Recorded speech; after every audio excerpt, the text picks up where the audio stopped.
Imagine this. You're only 10 years old. Morning light filters through the curtains and you're still upset. You've just had a heated argument with your mother. Something trivial about breakfast or what to wear. Your heart is pounding. Your face is flushed with frustration. You storm out of the house, grab your school bag, and head towards school, thinking the day will smooth itself out. Just a normal day, one of many. But for you, it will be the last normal day of your life, because you never make it to school. Somewhere along the route, everything changes. Your existence, as far as the world knows, comes to an abrupt stop. And just minutes later, you awaken to utter blackness. You're underground, trapped, isolated, gone. This is the story of Natascha Kampusch, a story so haunting and surreal, it echoes like a nightmare etched into reality. This isn't just a story of kidnapping. It's a story of how one man meticulously built a prison, how a girl refused to let her spirit die, and how survival isn't always dramatic escape. It can be silent, patient resistance. It's a story about power, endurance, the human psyche, and the silent war to remain yourself in a world stripped of sunlight. Chapter 1. The Vanishing, March 2nd, 1998. A crisp early spring morning in Vienna. The Floridsdorf district hums with quiet energy. Streets are clean, calm. The city moves with its usual rhythm. Just like hundreds of times before. Earlier that morning, she had argued with her mother.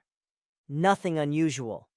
A classic mother-daughter clash over morning routines.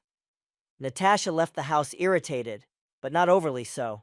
She had no idea she wouldn't return. As she walks, a white van creeps up. A man jumps out. Within seconds, she's grabbed and dragged inside. The doors slam shut. The van speeds off. There is only one witness, an elderly woman who remembers the white van, but little else. The police are called. The search begins. Massive efforts are made. Interviews with family, teachers, neighbors, dozens of suspects, hundreds of tips, but there's nothing. No clues, no trail, no body. The case goes cold, media attention fades, hope flickers and dims. For everyone but one person, because Natascha isn't gone, she's still very much alive, just out of reach. Chapter 2. The cellar. She regains consciousness. She's lying on a freezing concrete floor. It's dark, so dark she can't even see her hands. The air is stale, the silence deafening. She's surrounded by thick walls, trapped in a space built for concealment, not comfort. A narrow staircase leads up to a steel-reinforced door, sealed like a bank vault. No way out. This underground prison is only 2 by 3 meters. No windows, no fresh air, no clue what time of day it is. She's in a bunker, and above her, in the house, Wolfgang Priklopil, 36 years old, technically skilled, socially withdrawn. He worked with telecommunications equipment and inherited the house from his parents. A recluse, the kind neighbors described as strange, but ultimately harmless. But behind his quiet exterior lay a monstrous intent. He spent years preparing for this, building the secret chamber under his house, installing a hidden entrance behind a wardrobe, a place where screams would bounce off walls and die, a world within a world, sealed from discovery. From the first moment, he seized total control. He set rigid rules. She wasn't allowed to speak unless spoken to.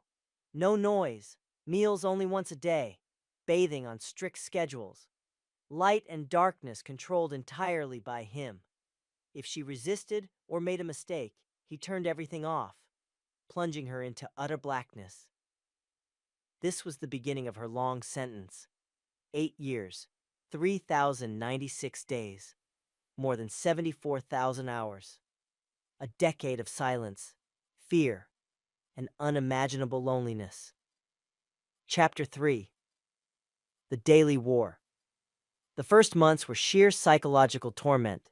Priklopil rarely spoke. His presence was oppressive. He barked commands, never conversations. For days, she remained in total darkness. Then, small allowances, a flashlight, a book. Later, a television, strictly monitored. He allowed her to keep a diary, but every privilege came with strings. Every small joy was a calculated act of manipulation. He made her call him master.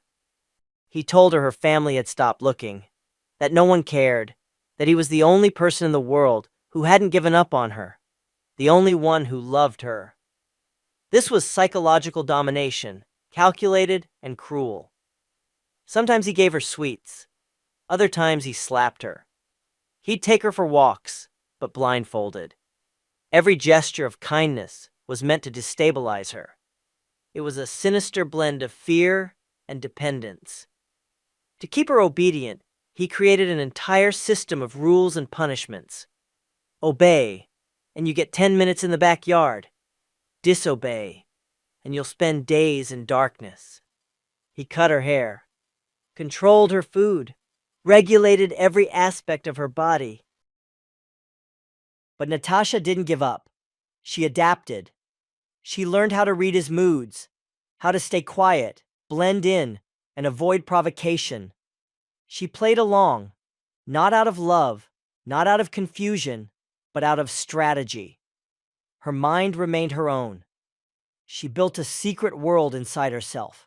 She had long conversations in her mind, remembered the names of classmates, replayed memories, imagined streets, imagined being free. That inner world became her fortress. Chapter 4. The World Above. Outside the bunker, life went on. Priklopil's home stood in a quiet, unassuming neighborhood. Neighbors thought him eccentric. Some noticed odd behaviors, shuttered windows, late-night sounds, but no one acted. They heard occasional noises, shuffling, faint thuds, but they rationalized them away. Probably the TV, or maybe tools. Nobody wanted to imagine something darker. Even Priklopil's mother sensed something was wrong, but she said nothing. Whether out of fear or willful ignorance, she did not pry. For years, Natascha remained invisible. She grew from child to teenager beneath layers of concrete, a young life blooming in secret, in stillness, in the artificial light of a hidden prison. Chapter 5. The window opens August 24th, 2006. Natascha is 18. She's older, wiser, quieter. The years have taught her patience. Priklopil is growing more comfortable. He lets her upstairs more often. That day, he leaves the kitchen door open as he steps outside to take a phone call. She sees it. A crack. A chance. Her heart pounds. Her limbs freeze. This is it. She runs. She sprints through the door, through the garden, through the gate, barefoot, desperate. She sees a woman and grabs her. My name is Natascha Kampusch. I was kidnapped. I escaped. Please, call the police. The authorities respond instantly. The news spreads like wildfire. The whole country watches in disbelief. But Priklopil doesn't wait. That same day, he boards a commuter train, then quietly walks to the platform's edge and jumps.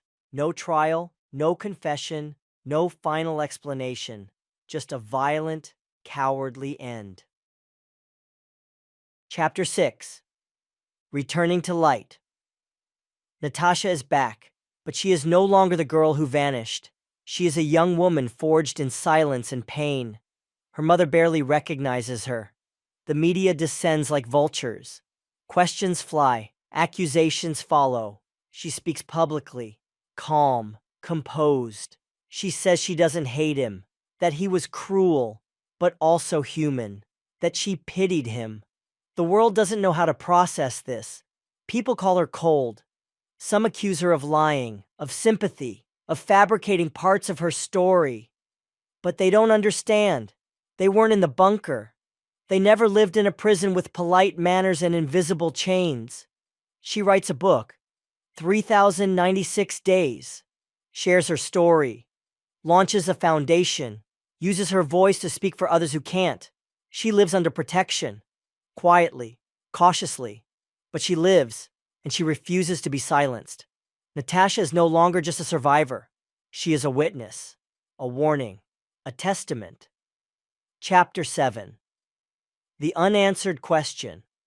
Natascha Kampusch's story is not only one of tragedy, it's a revelation, a reflection of how fragile our safety truly is, how thin the layer is between everyday life and unspeakable horror. If a man in the middle of Europe could dig a bunker and imprison a child for 8 years, undetected, how many others are out there? How many doors hide unthinkable secrets? And who is behind them right now, hoping someone will finally hear them? Thank you for staying with us through this haunting journey. If this story moved you, if you believe such voices matter, share it, remember it, carry it with you. Because sometimes the greatest darkness lives just beneath the surface, and it's up to us to bring it into the light.